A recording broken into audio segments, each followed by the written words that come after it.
You're muted, Amos. Sorry about that. Hi, everybody. Hi, Melissa, Bill, Human. Hope everybody's having a good weekend. Hi, how's everything with you, Marcus? How's everything in Germany? Yeah, you see my reaction, well, here in Germany, the situation is like this. The party of Angela Merkel is losing more and more support. They are dropping heavily here. And as you know, in fall, we have our elections. What else is going on here in Germany? The people are getting more and more crazy. And my hair is a mess. I need a haircut. That's a handful, not your hair, but all right. It's more than a handful what my haircut, what my hairdo concerns. Yeah. All right. So, Anyway, what do we have today? problems. Well, simple little problems, for me. More problems. I mean, what a shitty week was it again, Amos? Tell me. Remember last week we were talking about that it doesn't come into our mind that there was a non-white assassinator going around killing people, and well, a couple of days later, bam, you have it, Though from what we know, the background is a little different, from what we are seeing in those other mass killings before. He really seems to be the solar, the single madman, the Republicans always refer to when racist mass killings were done. What do you say? Yeah, all these things. It's a phenomena that's not going anywhere, and it seems to be like going beyond race, and I think it's obvious that something is wrong with gun laws, and people are denying that, where they want to keep guns, but the conclusion is just and there's no escape from that conclusion. Yeah, and we are having this discussion since I'm doing this, and well, I don't know about the outrage which was in me in the first times I was confronted with those situations. But well, I don't know, you get more and more cynical about it because you don't see that anything is moving. You see the powers are too powerful, too mighty, to get anything done to solve the situation. And if you look at all the other fires which are burning in American society, well, you only can say, okay, one more mass murder, right? And it is quite, I feel it so cynical meanwhile, and we were talking so many times about so many cases and so much injustice, and nothing is changing. And well, it leaves us helpless, I think, everywhere, and it's absolutely crazy. It's a crazy world we're living in. Well, Yeah. anyway, so how was your week so far, Amos, Well, apart from all this crap? you know, we're I just heard you. I heard you lost weight, and well, as I told you before in the green room, you are the only person I know who lost weight within the pandemic. How did you do that, It's Amos? not Please give us your. accidental. Oh no, your it's not accidental. I gained weight during the first year of the pandemic, and then I figured, oh, this is no good. So I have to do something about it. So I've been going doing calorie counts on my fitness pal, together with exercise bike every day. And I got one, and it seems to be working. So far so good. You're a lucky one. It's pretty embarrassing for me to tell, but of 1 year ago, it was the last time where I got new clothes. The last time the shops were regularly open here, and I was preparing myself for my planned journey to America to visit you guys, as you know, and today I cannot close the pants anymore. It's absolutely ridiculous what's happening with me, and well, I got to do something, and I know this. And well, anyway, let's have a look at what we have for today's show. Of course, we are talking about the absolute crazy situation in Georgia. When I heard about the news, it directly came into my mind, hey, are you trying to qualify completely Georgia for the next Olympics Ironman? Well, I didn't get it, but if you think about it, you know exactly what's going on. Amos will be talk about the continuing border crisis. Well, also another topic which is terrible, and we don't see much change in comparison to what Trump did and maybe Obama did before. Amos will tell us more about it. We also will talk about what the banks are doing, while everyone is concentrating on Corona and COVID, and what are they doing, how are they investing the money? And we will see shocking amounts of money which are going directly into the sources, yeah, which will definitely kill us, in the middle or long term. And we also have in the end some funny shortcuts, and I hope you guys gonna like it. Well, Amos, let's start with the card, and when I heard it, I was thinking about what can I do, to put it into a picture, and then I was thinking about The Miserables, the opera, the French, not the opera, the French play, the French musical, the revolutionary one. And I had this image in my mind, when all those people are queuing up there, exactly what we are seeing here in the card, in chains, of course, the unlucky ones who got the opportunity to vote, I thought myself, and then, as I said, it's, well, if you survive this, well, you're fit for the Ironman in 2023. And if you look at the details, what they are doing in Georgia is it has nothing to do with voting rights anymore. It has more to do with keeping people away from voting. And if you know that at the last Georgia election, which Biden won by 12,000 votes, and if you look at what they decided to do in future elections, you can easily see what they're aiming at. And they are trying to get the masses under control, especially those masses which are not the favorite white ones. It is obviously it concerns those who are already in a not so good situation, because they have to deal with racism, and etc. And if you know that that they are planning to cut the polling stations even more than they did. And I don't know what the average time in the last election was in Georgia. I heard about 8 to 12 hours. The people were queuing up there. It is absolutely ridiculous. And I was thinking myself, what if this would happen in Germany? If people would really have to stand there for 8, 12 or more hours to cast their votes, you could not imagine what would be going on here.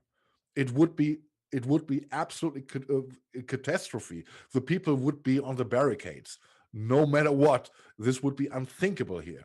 It has nothing to do with a voting right, but well, we all know that how voting is treated in general in America. We talked a lot about why is it on a Tuesday, why is it on a working day, and of all this stuff, which clearly prevents people to go to cast their vote, right? And you got listed some details, Amos. Tell us a little bit more about what those scoundrels, to put them like this, decided to do. Okay, well, we'll get into the details of it. So just so you understand what is involved here, it's a 96-page document. So it is an omnibus of a bill. It's like contains a lot of different things. Some of it do not have direct implications. Some of them seems to be positive, and some of them are horrific. And we'll talk about the ones that may have impact on voter eligibility and voter turnout and so forth. The bill itself was called Election Integrity Bill of 2021. You could have replaced that with 1950 or whatever, or short SB State Bill 202.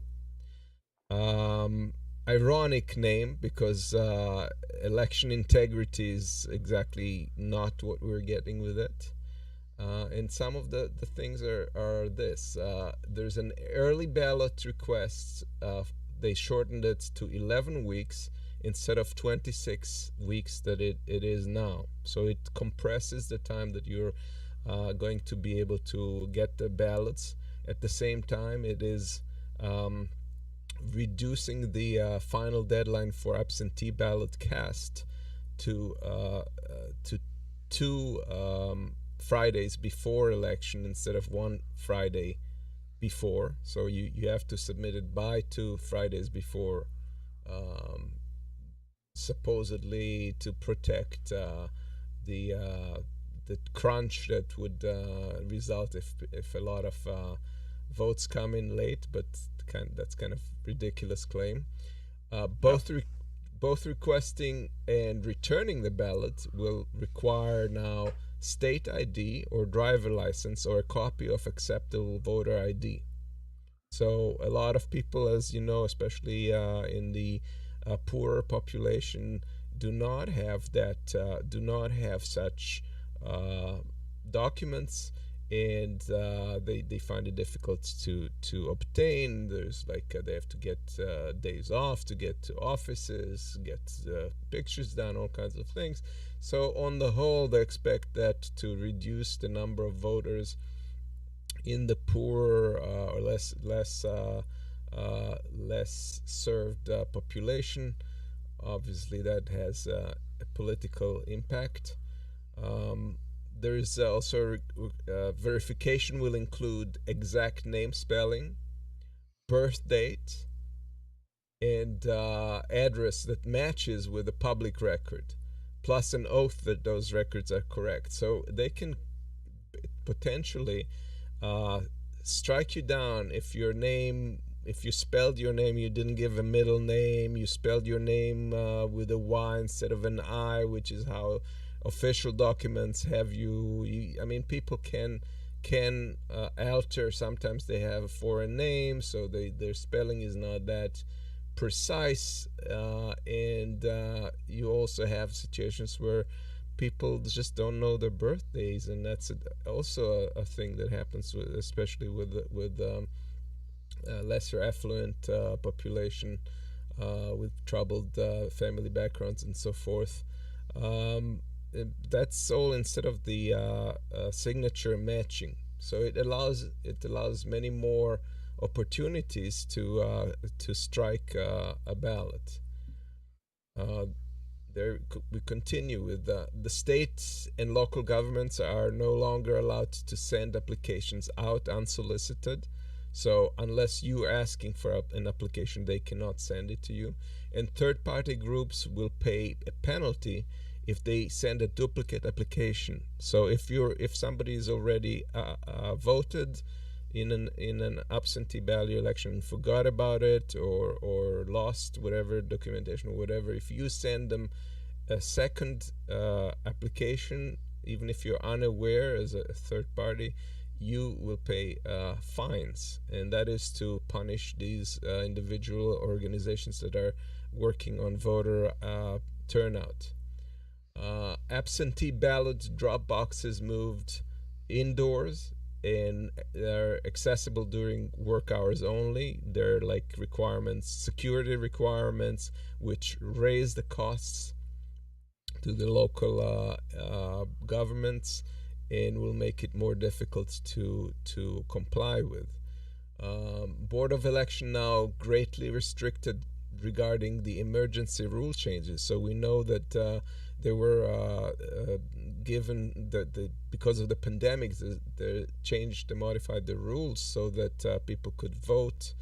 That authority is no longer so broadly in the hands of the election board. Instead, it's the governor or not at all.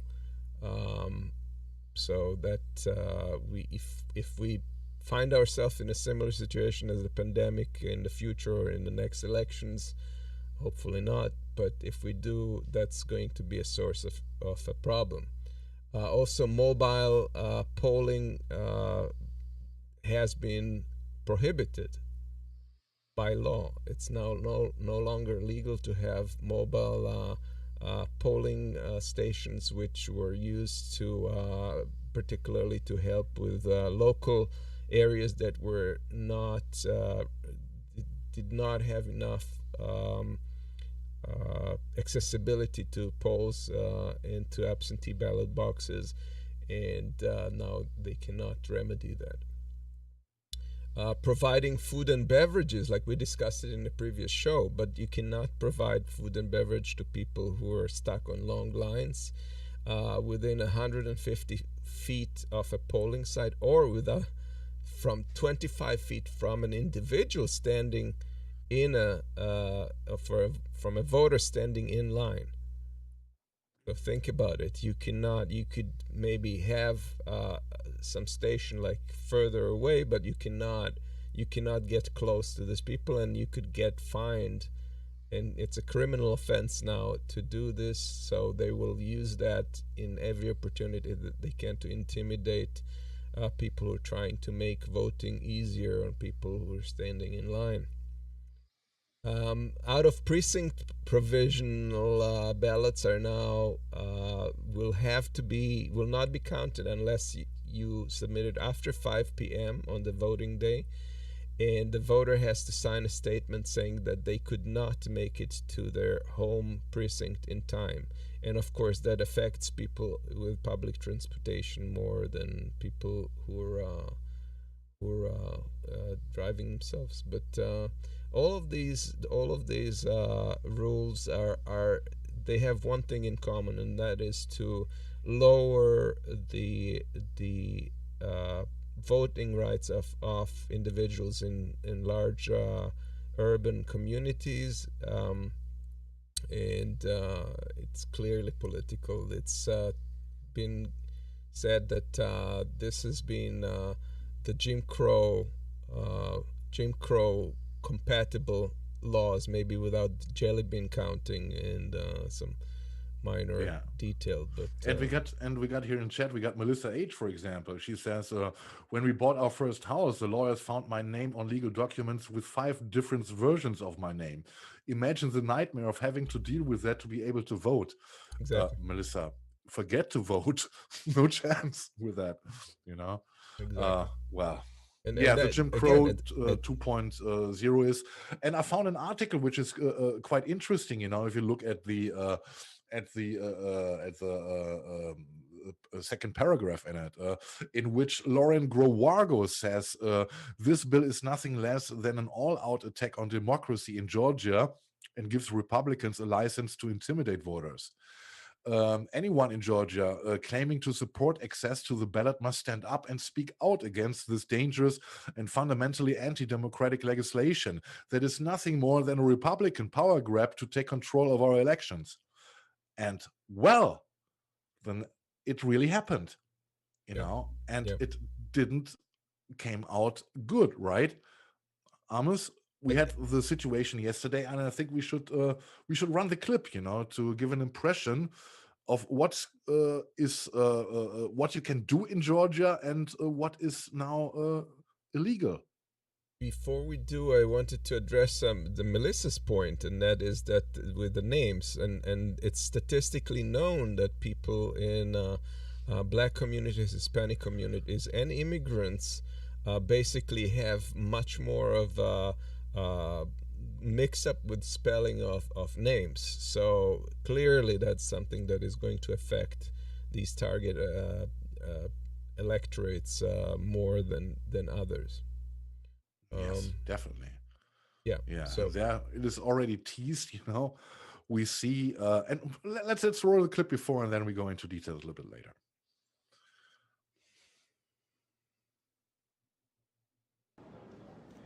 The governor is signing a bill that affects all Georgians. Why is he doing it in private, and why is he trying to keep elected officials who are representing us out of the process? Exactly. Are you serious? No, you are not. Represent. No. She's not under arrest. For what? Under arrest for what?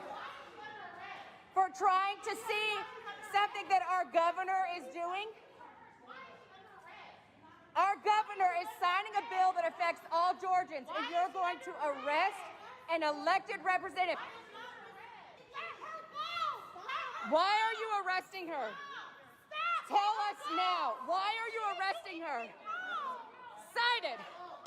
Give me a reason why you are arresting her. Give me a reason why you are arresting her. She is an elected representative. You are choosing to arrest an elected official. Cite the statute. Cite the statute that you are arresting her under. Yeah. Well, the first thing which came into my mind was not the fact that it is obviously now illegal to knock on doors, to participate or to witness official document signings. But what came into my mind was the clear difference, if you look at the riots, in January, after Trump had to leave the White House.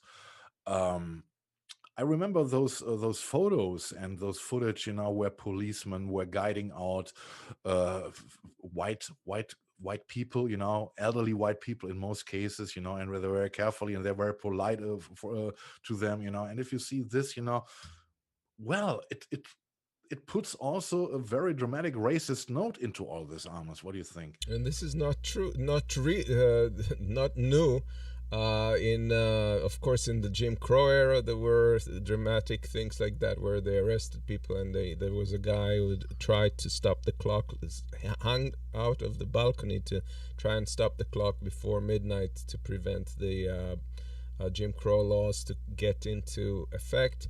In 2018, a lady by the name of Nikema Williams, a representative, was also arrested in a similar manner. This is not true, these tactics, and it's important to set up the background for all of this. Basically, instead of signing this bill publicly, as the governor usually would do, they convened with 6 white males under closed doors to do so in secrecy.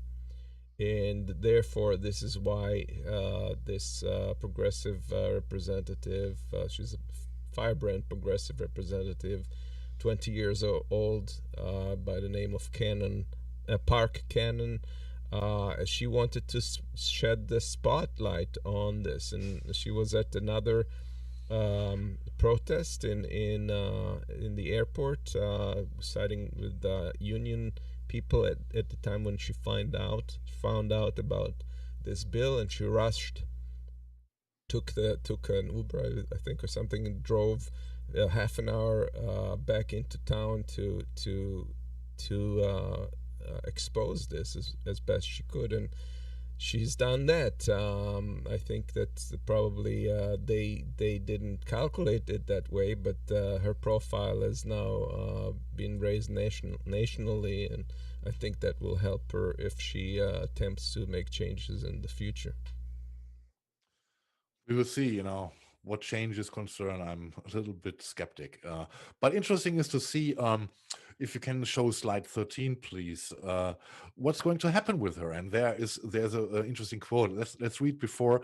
Cannon faces 2 felony charges: felony obstruction and preventing or disrupting General Assembly session. According to an arrest affidavit, is it correctly pronounced? Affidavit? Seen by CNN, the affidavit states that Cannon was charged with disrupting General Assembly sessions because she, quote, knowingly and intentionally did by knocking the governor's door during session of singing a bill. Sorry, now this is singing. There is a quote. They wrote singing, and well, that's right. Yeah. It also, who are those guys? Who are the guys who are sitting there? What kind of people are this? They are breaking the law, in my opinion. By keeping people away from voting, and they are not capable, to put out a correct written charge, right? What people are there? what people are elected in Georgia, right? Yeah, no, it's very concerning. I hope that the local population punishes them for this kind of blatant behavior in the next elections. But this is very disturbing. One thing that I don't know how I skipped it, but one thing that I skipped in my overview of the things that were changing is that uh, the election board members can now be changed, uh, removed from office, and others appointed, the superintendent appointed instead of them before the elections or during the elections, which is very concerning. Specifically, knowing something that has happened in the congressional district in Luzerne County in Pennsylvania in the last elections. Uh, uh, Guy, the chair of the election board, Steve Urban, a Republican, uh, basically replaced people on the board as a question was arising in order to overrule their decision regarding the constitutionality of counting some votes. As a result, they overruled the results of the votes. Subsequently, this has become an issue. They've ousted him, but it's more difficult to change the results of what he has done. And so this is kind of bullshit stuff that we should expect in Georgia, where blatantly they're doing anti-democratic things in order to force results, whether it's justified or not, for political gains, and that's something to very much look at. It's in the bill. It's already set out to be. They can replace up to 4 uh, individuals with superintendents, which will do whatever they want. Yeah. And they have the Well, power. Yeah. yeah. And the cream on the cake is, if you think about it, they are doing this, and of course they are trying to keep the Democrats, in the future out of Georgia, right? But well, but even if you wanna if you wanna have the Democrats in Georgia, at least they don't help you. And in the end, it fucking doesn't matter, right? But it cannot stand, of course, right? And Yeah.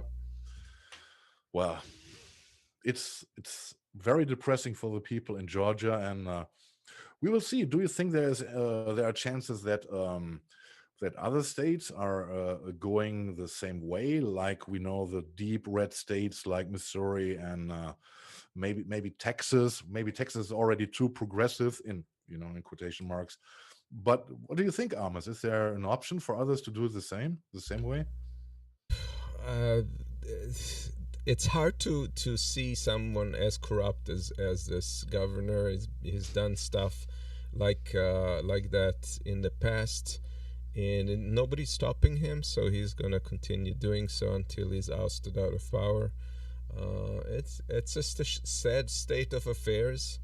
And it's good that the spotlight is shined on it. I don't think they can do the same things that they did during the Jim Crow era in today's world, but it's going to be a struggle. We'll see.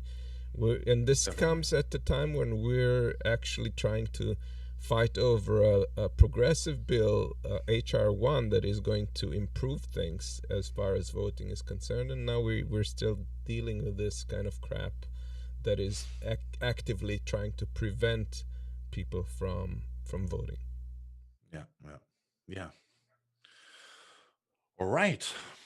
I think we should check what's going on with the border patrol, and we know that the situation did not change much according to reports. Children are still separated, not if they are not separated, but they are still kept in quasi jails, and they are not separated anymore from their families.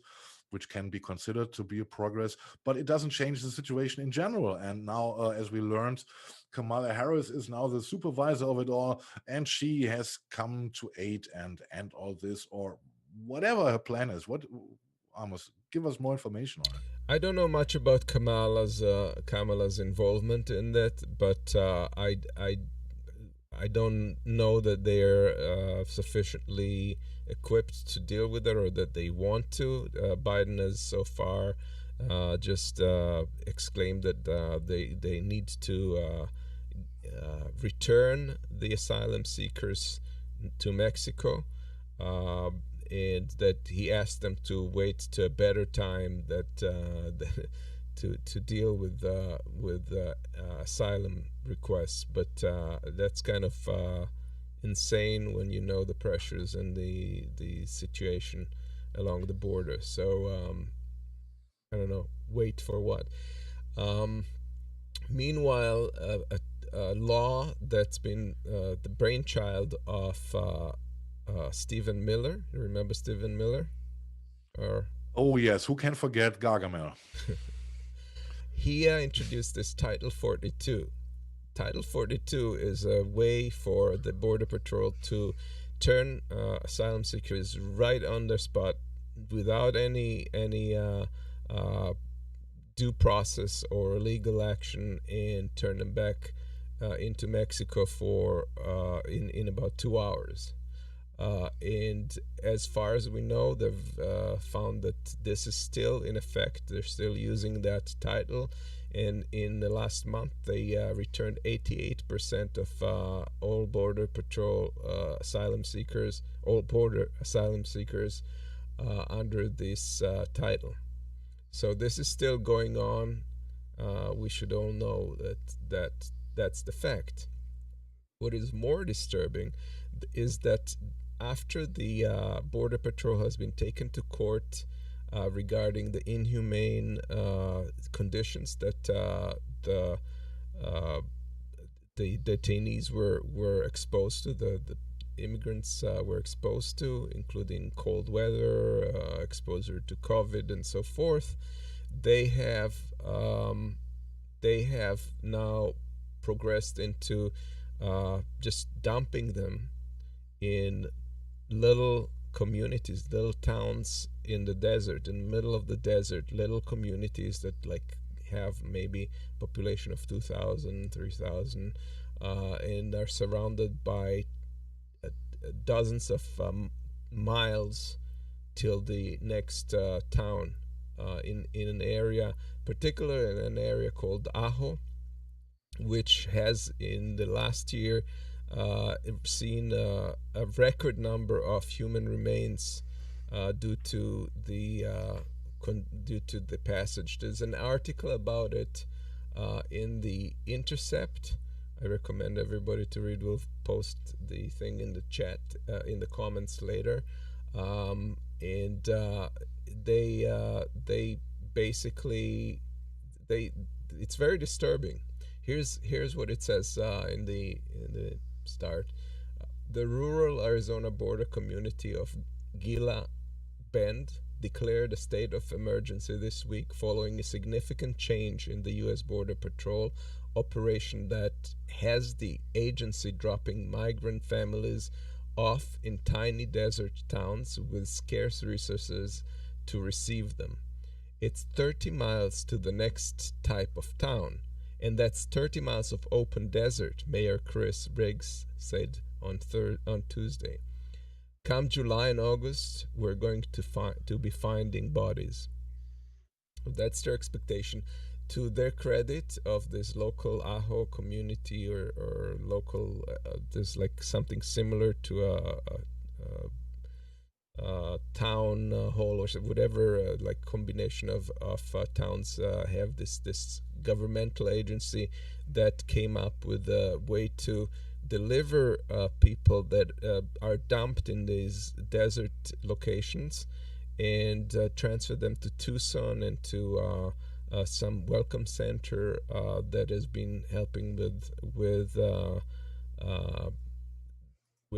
individuals, with migrants.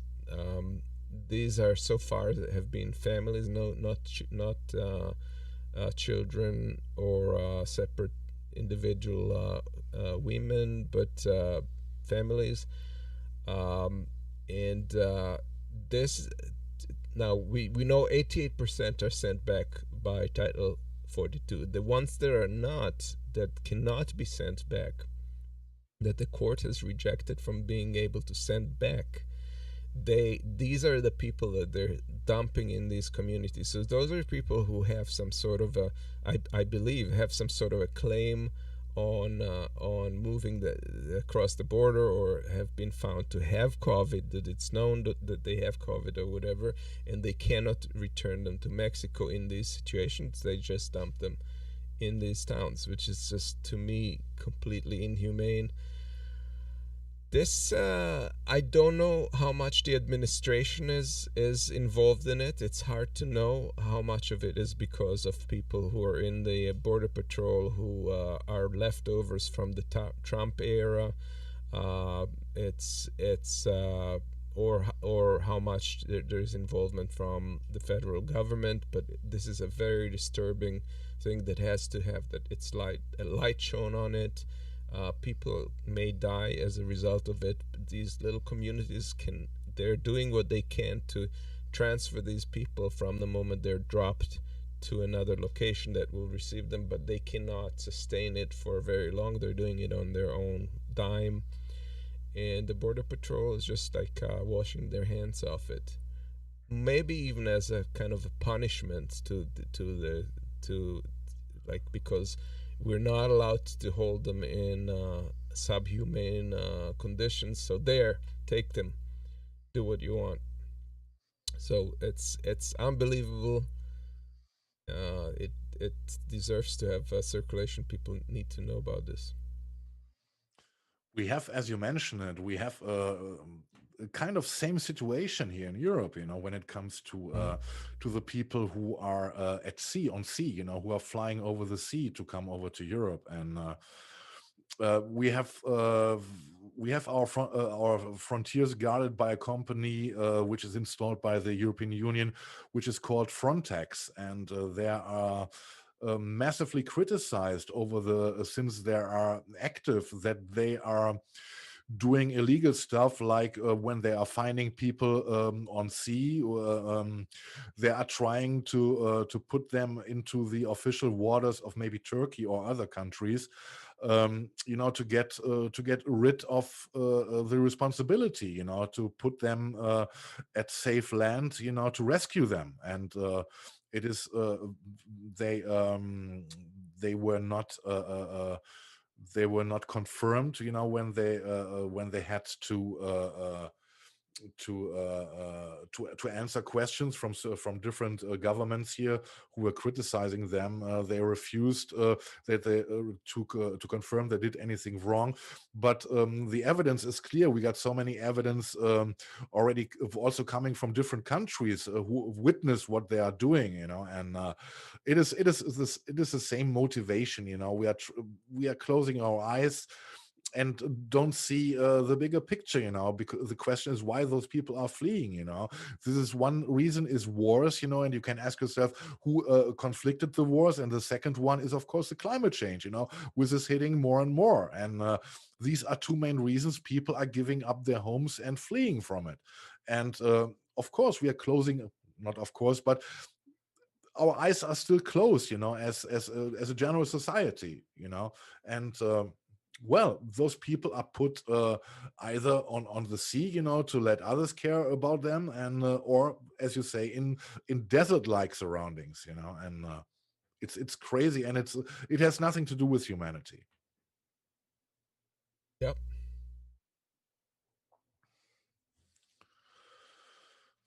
Yeah. Then talking about the climate crisis, there's our next topic, and there was an article here in Huffington Post, and I also was wondering what is going on. Here in Germany, in Europe, we had a big masses behind the Friday for the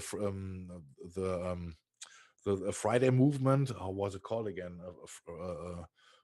Friday for Freedom. I don't remember it. It was the the climate change movement, which was every Friday on the streets. Future for Fridays. That was the slogan.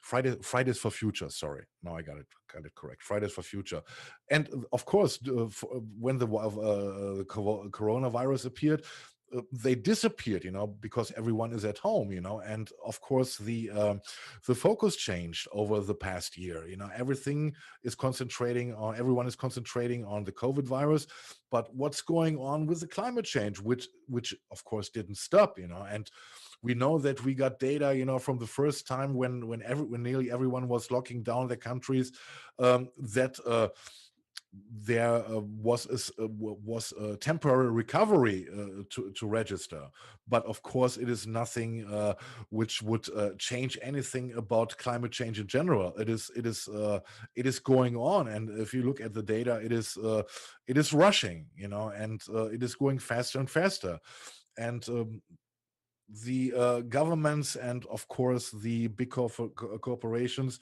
are still focusing on fantasy dates like to have everything under control by 2050, which we know is absolutely ridiculous. It won't take even until 2030 until we slowly have to grow giants to survive. It is absolutely crazy, and there's the article from the Huffington Post, who put a light on what are the big banks are investing. Why we are not looking what they are doing, why we are looking at Corona. And there the article says the world's largest banks have funneled $3.8 trillion into the fossil fuel industry over the last 5 years, according to new figures published on Wednesday. Banks provided more financing to oil, gas, and coal companies in 2020 than did in 2016, the year countries signed the Paris Climate Agreement and committed to rapidly reduce emissions to keep global temperatures rise below 2 degrees Celsius, which cannot be reached anymore, which also say the latest data. We cannot do this anymore. 2 degrees is an illusion. Financing was 9% lower overall in 2020 than in 2019 because the pandemic cut demand for fossil fuels. But the first half of 2020 saw the highest level of fossil fuel financing in any half year since the Paris Agreement. There you see the mindset, they were thinking, the first half year, everything is closed, but now they're seeing they are developing vaccines, etc. Now we can slowly get into the game again. And look, nobody is looking at us. Now we can do this. We can put money into it, and all the companies who have a policy for pretends to be for the Paris Agreement and the targets we have to reach, secretly are fueling it literally. And if you look, Ben Cushing, he's a financial advocacy campaign manager at the Sierra Club. He says this picture is alarming. Major banks around the world, led by US banks in particular, are fueling climate chaos by dumping trillions of dollars into the fossil fuels that are causing the crisis. And well, if you look at the further data, JP Morgan provided 51.3 billion, of fossil fuel financing in 2020. It was 20% less than 2019, but enough to keep the number one's position. And this is not really, this is only lip service. This is, they know they still can profit from those businesses, and they will put the money into the businesses. It won't change. And the Citigroup, the second largest financer, provided 237.5 from 2016 to 2020. JP Morgan declined to comment it, and Citigroup not even to respond to this inquiry. It is absolutely fantastic, and well, we will see where it leads. I don't think that we have to be wizards to know where it leads. It's capitalism. Capitalism rules the world. We see it everywhere. We see it even when it comes to the little things, to voting rights. You can also break it down, to capitalism. Those people don't want to get hurt. And they don't give a fuck. They have their islands somewhere, they have their fortresses, maybe they have their private armies. Once the water is rising so high, or the people are revolting and the streets and everything is breaking down, those guys are safe. And that's the game they are playing. And well, what can we do? Looking at those ridiculous numbers, those numbers should, if you want to keep a kind of capitalistic system, you cannot put all the money into these things. Otherwise you have a plan. You have a certain plan to do this on purpose. And I don't know, Amos, what is your take from this? I think it is horrific to see those numbers. Yeah, it absolutely is horrific, and but the joke may still yet be on them, because if the administration and other countries invest as much as they are supposed to in new renewable energies, these energies are ultimately cheaper and more efficient and easier to deploy in a lot of cases, if the technology is found, and that will cost them a nice penny at the end if they invest in the wrong technology. There's a lot of people who are investing in green technologies as well, because they can see where it's going. They can see the potential in it, because it's free energy. If you reduce the cost of the infrastructure, basically you get free energy, which you can't beat with having to pull something out of the ground. So these guys may be digging their own grave. Unfortunately, they're also digging our grave, but that's the situation. Well, I don't know if they're digging their grave. I don't know. I don't know what the master plan behind is, what they're thinking. And I don't tend to be a conspiracy a guy. But if you count it all, it has not anything to do with a strategy, to keep people alive. Mhm. Maybe only a few, Right. and we know who those few are. Of course. Right? And yeah, the policies and commitments that banks have put out so far give us no reason to believe they are going to make these deep emission cuts that the science demands, said Disterhoff. Who's Disterhoff? I forgot it, but he must be someone official. The world must cut emissions in half by 2030 to keep within the 1.5 degrees Celsius of warming. At the beginning, we were talking about 2 degrees. And, he's already correcting it down to 1.5 degrees by 2030. And, well, and we are learning more and more about the what's going on in the Arctic. We learn about the Gulf Stream. We know about all the changes, and and they are investing in everything which is bringing us down as a human race, or a good part of the population. Well, you gotta be pretty cynical to I think to support those politics, right? Yeah, but 1.5 degrees is less warming than. Yeah, 2 but at the degrees. beginning of the article, they were talking about 2 degrees. But 2 degrees is a more lax number than the 1.5. Yeah, of course. I meant it in this way, of course. Yeah. Right. Yeah. All right. Well, any comments here in chat? Juliet Nichols says, why can banks fund efforts that keep humanity alive and unthreatening? Mark Burns says, only debt forces banks to spend on dark money. Yeah.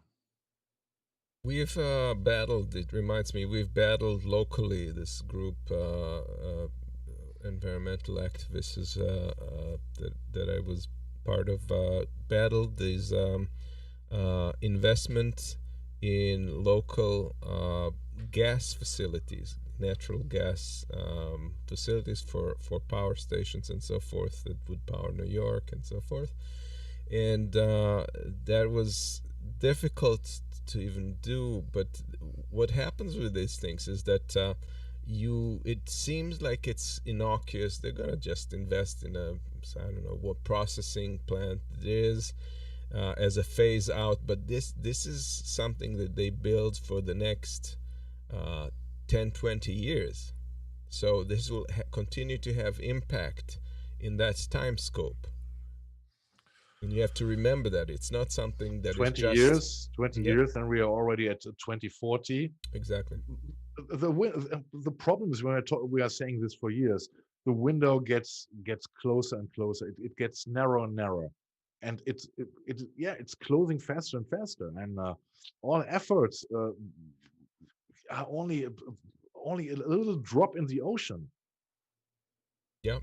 What we can seeing until today, because everyone is trying, to get something out of it, And this is and we coming. saw and Yeah. we saw this during COVID, especially here in Germany. Everyone is trying to get something out of it, even if it is the worst crisis. We in Germany, in the Conservative Party, we have now several figures who enriched themselves by selling the masks, and Yeah. it's absolutely ridiculous.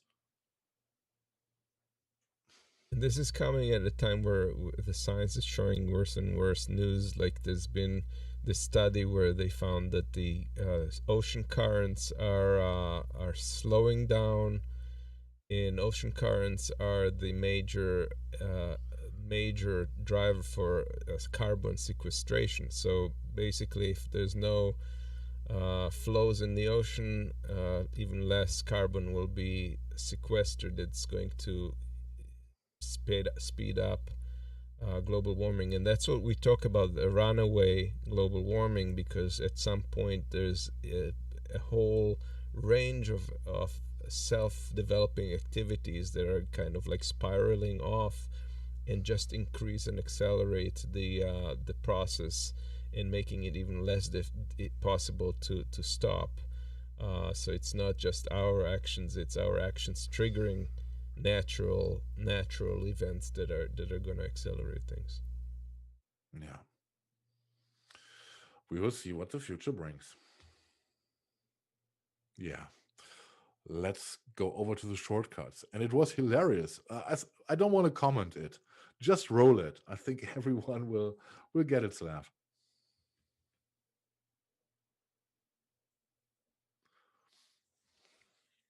Senator Graham. Thank you, Mr. Chairman. One thing we will agree on is that you believe this. You have been the most consistent voice, I think, in the country over a long period of time on issues like this.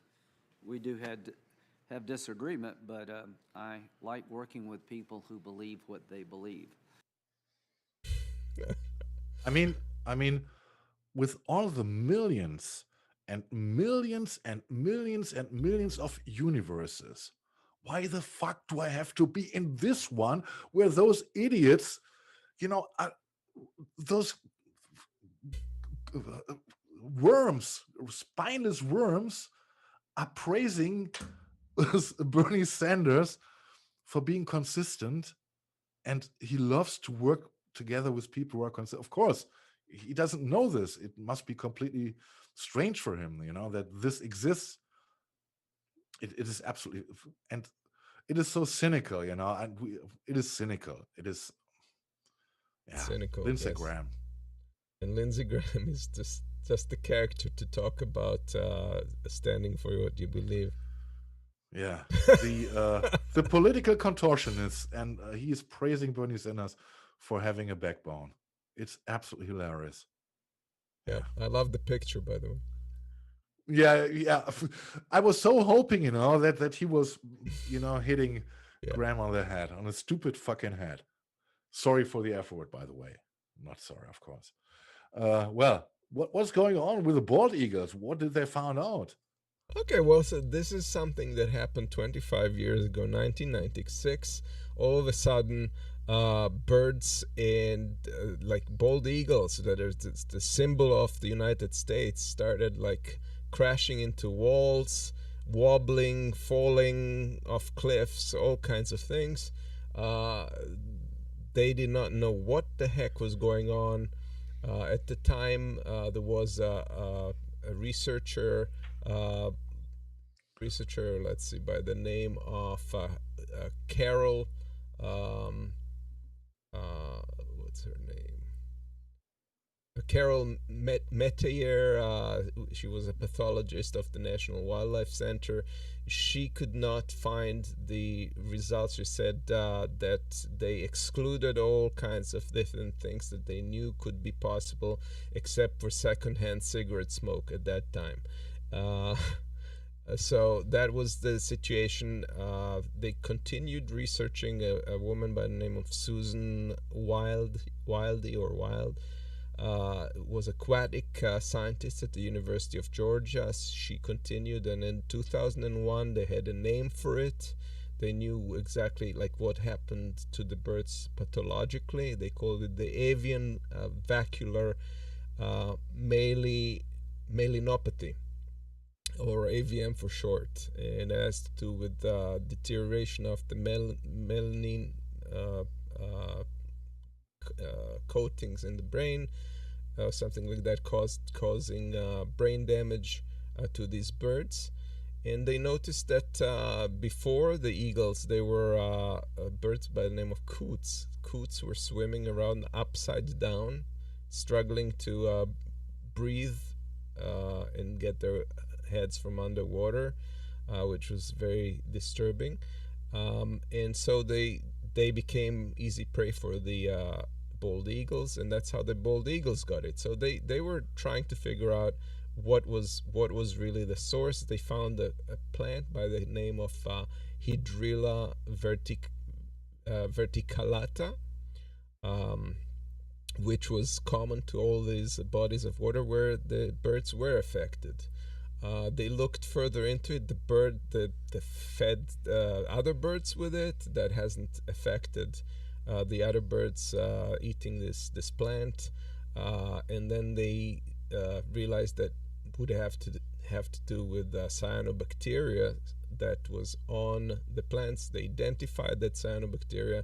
They sent it to a researcher by the name of Timo Niedermeyer in the Martin Luther University in Württemberg, Germany, and he isolated this very difficult to grow this particular cyanobacteria. Eventually, he managed to produce an ounce. They flew it back to the U.S. They tried it on chicken, tried it on birds. Nothing happened.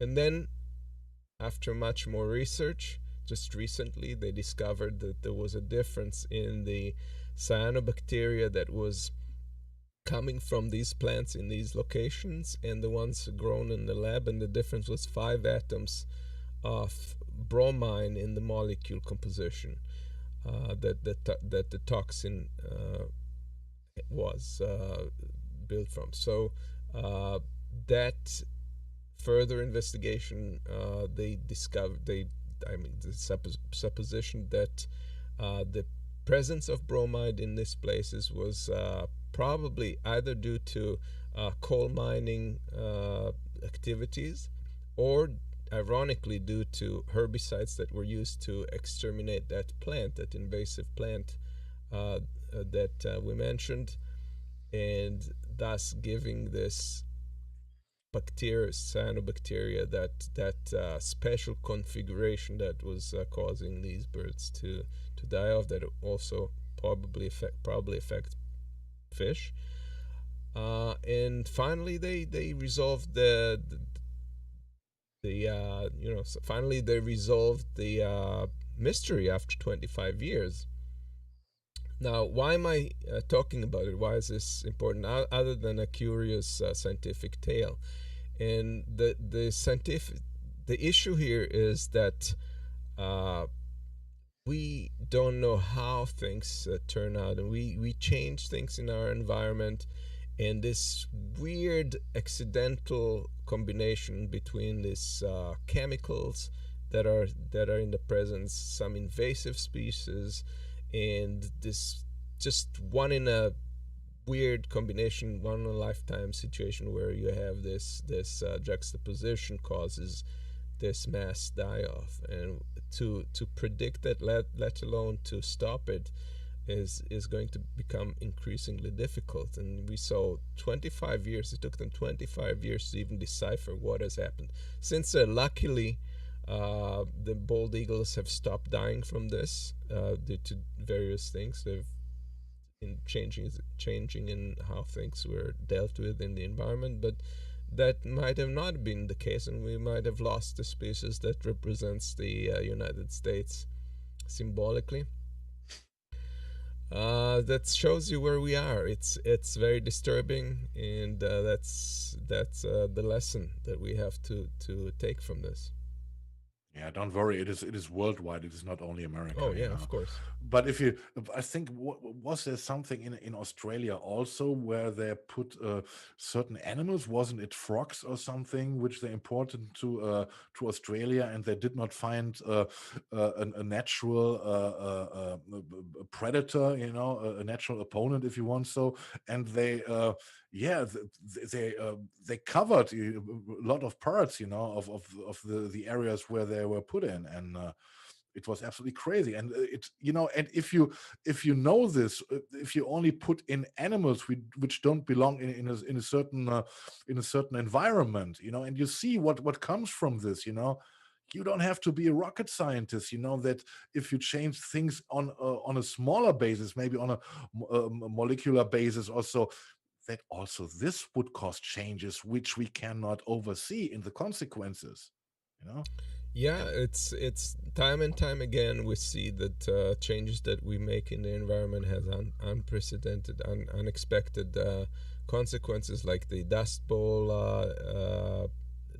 Bowl era, where there was effects from dams that they built, and so on, and that's just a fact. We're changing the environment very rapidly,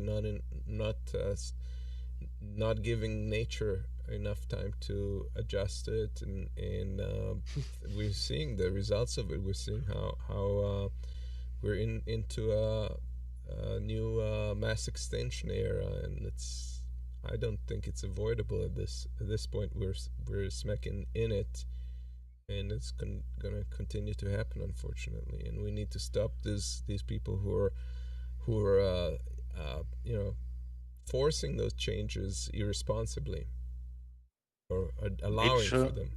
Yeah, nature is no stockholder, so they're lost. Yeah, interesting story about what happened to the eagles. Yeah, and there's another hilarious thingy coming this week, coming from Dave Clark.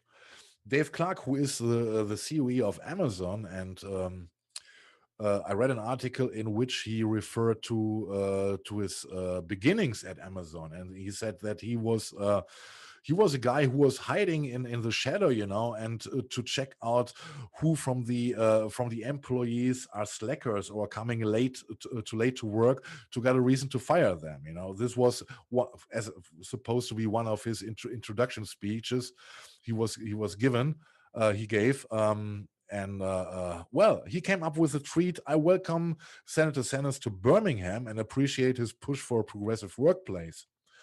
I often say we are the Bernie Sanders of employers, but that's not quite right, because we actually deliver a progressive workplace."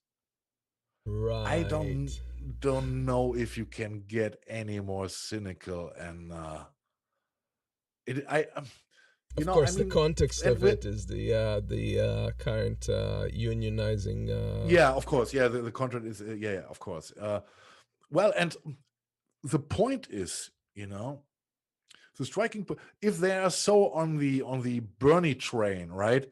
What a progressive workplaces concern, and the $15 and healthcare, etc. So what's the problem with unions? right? If you're so progressive and such a great employer, what's your problem with unions, right? And if you look, and well, and this, we are living in a very cynical world, where everyone is trying to paint itself in a color which is wanted by certain people. Democrats are more and more trying to paint themselves to be progressives, and they're undermining what was once a movement. And and also Dave Clark, Amazon, comes up and presents Amazon, as a progressive employer and caring employer. And if we are looking at the reports, we are looking that they're closing out the drivers, the Amazon drivers. They are they don't fall under the $15 minimum wage rule, right?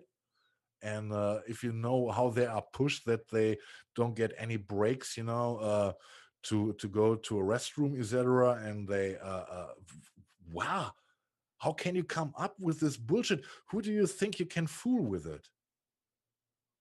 And talking about, we mentioned earlier about the plan of the wealthy, the wealthy uh, demographic to escape or change once things just completely start falling apart.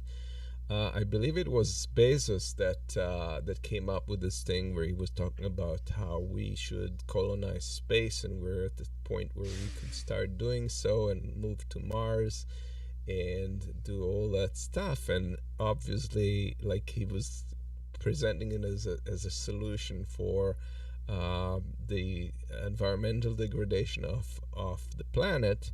But obviously, it is for the select few that will be able to afford it and pick, and the rest of us will stay here, because you cannot transport the entire humanity to another planet for sure.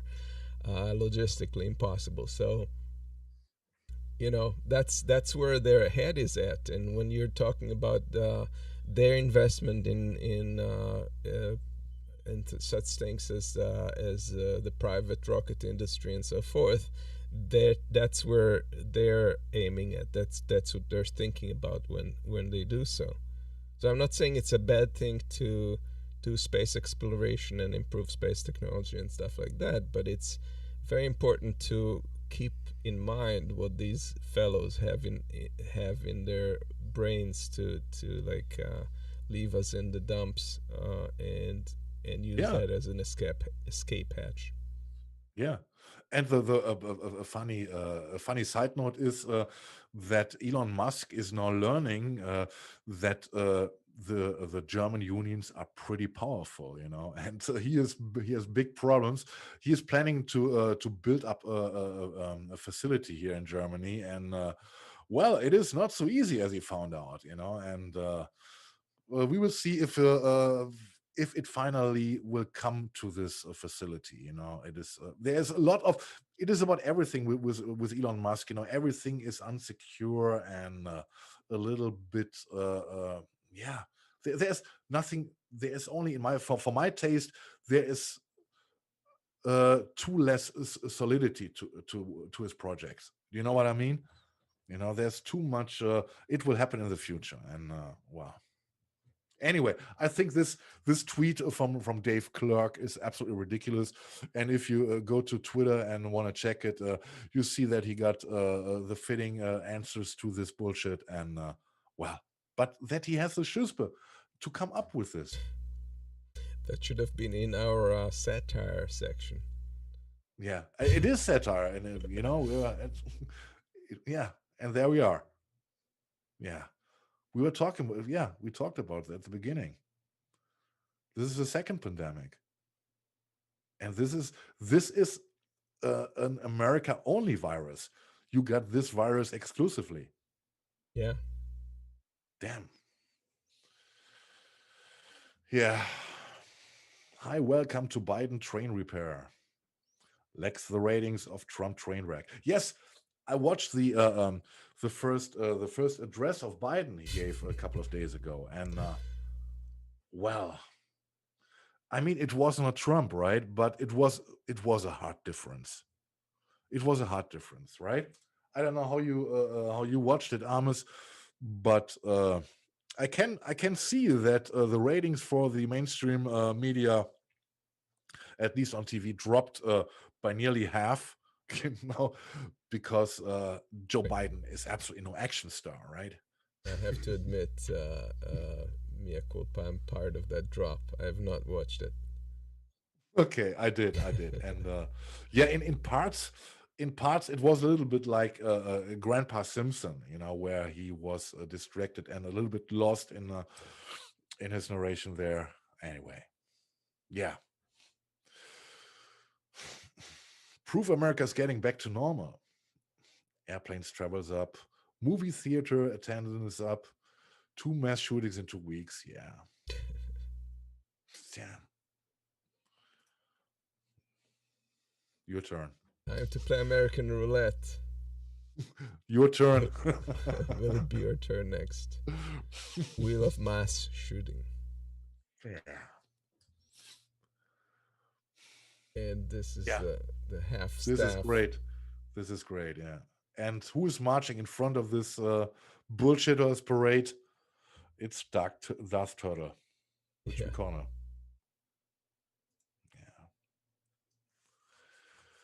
Yeah. Yeah, another fun fact. Yeah, you got far more weapons than people are living in the US. Nothing new, but yeah, we outnumber people in the US. Really, 328 million people, 393 million guns. Crazy. But there's one gun that's the most coldly efficient of us all. Which one? The one that kills gun control laws. They're already dead on arrival. Yeah. Yep. Yeah. Yeah. And there you can feel the heartfelt pain of the NRA. By the way, what happened to the NRA? Did they really move from New York to Texas right now? I know they're still in existence, unfortunately. I was hoping that they would completely fall apart because of their financial. Yeah, but before this, they should stay in New York, because I think in New York they are owing the taxes, right? They do, but the problem is that the local, I mean, organization-wise, they're very decentralized, which kind of gives them an advantage, which is unfortunate. Smart on their part, but that's making it more difficult for them to go away. Yeah. Yeah. Yeah, and this is also we didn't discuss it yet, but I think it's also a big topic in America, right? Biden has committed 86.9 million to put border migrants in hotels, and well, what is the situation? To be honest, I did not hear a lot, in the past couple of months. What about the homeless veterans concerns? How are they doing? Are they taken care of? Yeah, obviously we have gaps, but it's an important. I mean, that's something that I've been saying for a while. Why don't you, instead of doing these horrific concentration camps, essentially, and detention centers, why don't they just pay those businesses that are out of business because of the COVID? And it would help both. It would help the businesses to improve and keep people in relatively separated conditions and individual rooms, and provide much more humane conditions. So yeah, I think $87 million is probably too little for that, but it at least is in the right direction. How many trillion went to the corporate? Let's forget it. Yep. Yeah. Well, if you dare cross this bridge, you will experience a scorched earth that you can't even begin to imagine. Officer Mitch McConnell. Yeah. And this is about the filibuster reform. Yeah. And we oppose any form of gun control, but we are open to compromise on keeping flags permanently at half-mast. We'll see if Chuck Schumer agrees to this. Yeah. Yeah. A crazy week, as I said at the beginning. And we didn't even touch on Cuomo. Oh, oh God. Did you want to just touch on what transpired in Israel real quick in a couple of minutes? I was asking you, what the situation is in the green room. Okay, I asked Amos, what because in Germany everything is failing. What the vaccination concerns, we are so far behind. It is absolutely crazy. But I read in the news that in Israel the situation is completely the opposite. That the restaurants are open, cafes are open, and it is more and more coming back into a normal life. And at the beginning of the pandemic, when it came into discussion, about vaccinating the people in Israel, I knew that there was a really, really strong block of the Orthodox Jews, who were opposed to getting vaccinated, and I was asking myself, damn, what are the news from Israel, and what about the ultra Orthodox bloc? Did they finally get vaccinated, and how did they agree to this? And maybe you Well, got they an, didn't. they're still Kind of like a sore thumb in that process. But there's been enough vaccination. Of course, Israel has agreed to be a testing ground for the Pfizer vaccine, which is why they got a lot of Pfizer vaccines to begin with early, and by now they've almost vaccinated the entire population, and the things are open and they're kind of returning to normal in Israel. And that's the first example to the world that seems to be possible. So far, so good. So the vaccine has, on the whole, been a good success. That is part of the reason why Bibi Netanyahu, who ran for yet another election, we just had new elections in Israel, he won, but he won in such a combination that it is not enough for his party to rule at the current time. So they're still, again, it's the fourth election in the last 2 years. They cannot get to that combination. There's always a split. One thing to note, though, is that the fascist extremist party that has been so far kind of outlawed has made it significant numbers into the Knesset, seven seats, more so than the what used to be the biggest Labor Party. That is tying with them pretty much, and that is a very disturbing movement on the whole. Though the blocks of left and right and religious and secular have not changed much, and it's tying things up. We're in a really dire situation in Israel. I read that it was already a big problem for Netanyahu to get a government assembled in the last election. But now I learned that it is even more difficult for him to find enough parties, and there must be a lot of small parties. He has to put his power on, and it is questionable if he can make it. It would maybe come to a sixth election or to a fifth. No, they can't fix elections by law, but see, the thing is, Netanyahu is one of the most sly and cunning politicians around. You have to give it to him. He's very astute politically. He figures out a way out of in a Houdini manner out of any situation. He has a good network. He's connected with everyone in the world, and this is what I read, is that the Israeli people, in this situation, consider to be more valuable than trying a change and doing something different. Because they depend on his network, on his connection. Like I said, especially with the COVID thing, it had made a change. People know that he's corrupt, but in spite of that, his block has been voted in. But either way, he's very, very astute. And he's appealed to the Arab parties, which is an Islamist party. Actually, it's funny because they're an Islamist party that said, we don't care, we want to be in the government regardless if Netanyahu or not Netanyahu, and we'll accept Netanyahu as the leader of the bloc. They have run on that and they've increased their power. It's very ironic. The whole thing is very strange.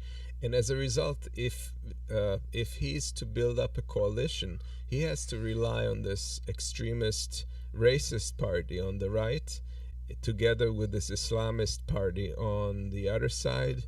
And to imagine something, an animal like that with hydra, multiple heads, is just mind-boggling. So that is the situation right now in Israel.